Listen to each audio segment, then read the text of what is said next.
On January 9th, Southern Sudan's capital Juba erupted in celebration.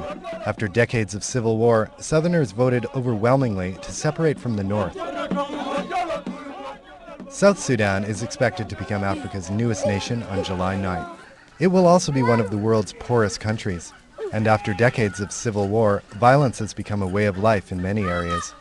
In 2009 alone, almost 3,000 people were killed in violent incidents.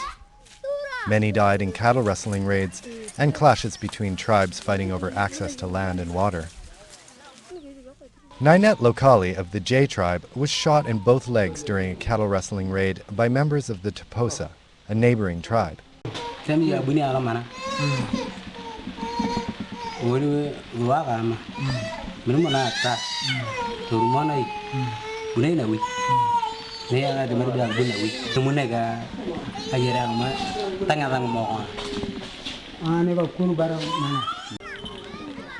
The deceased man's mother has moved in with relatives along with her grandchildren and daughter-in-law. Without her son, the family could not survive.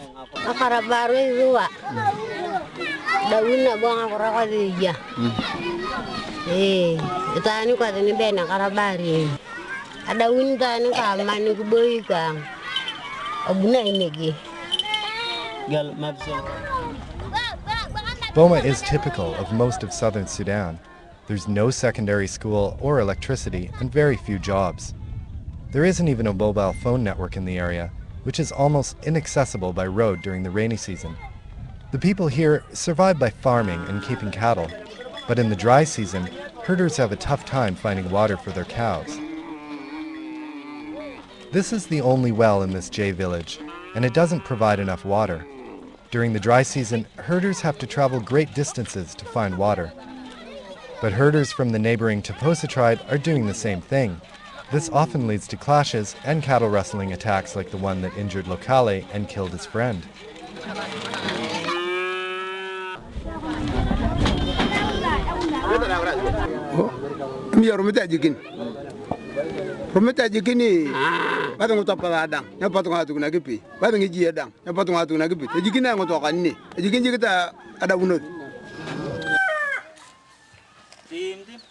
Paul Longoni is a community leader who organizes reconciliation meetings between tribal representatives.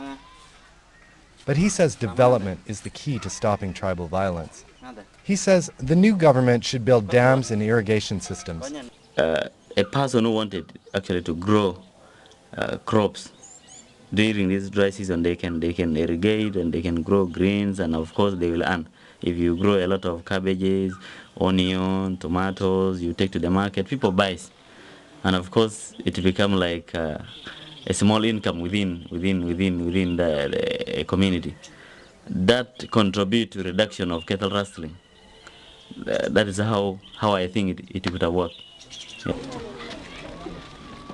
Boma faces the same problems of poverty and violence that plague almost the entire region. And many warn that if the government fails to bring development, Southern Sudan could quickly degenerate into a failed state. Very different vibe than it is Southern here. Sudan does have some high-profile supporters, and they're doing their best to keep it in the international spotlight.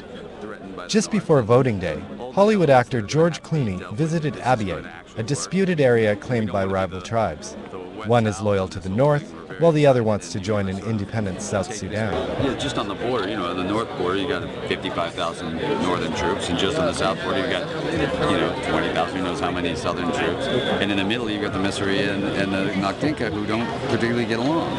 And if that at any point blows up, and one of those other groups moves in, then this peace agreement and this idea of independence becomes a much more complicated issue. So it has to be dealt with. Period. And that's the end of the story. But having said that, you also want to celebrate someone voting for their independence, because I've never been around it, and I'm excited to see it. Southerners are hoping that independence brings a new era of peace and prosperity. But much will depend on the new government's ability to negotiate tribal land disputes and to bring development to one of the poorest regions in the world. Reporting from Southern Sudan, this is Jared Ferry.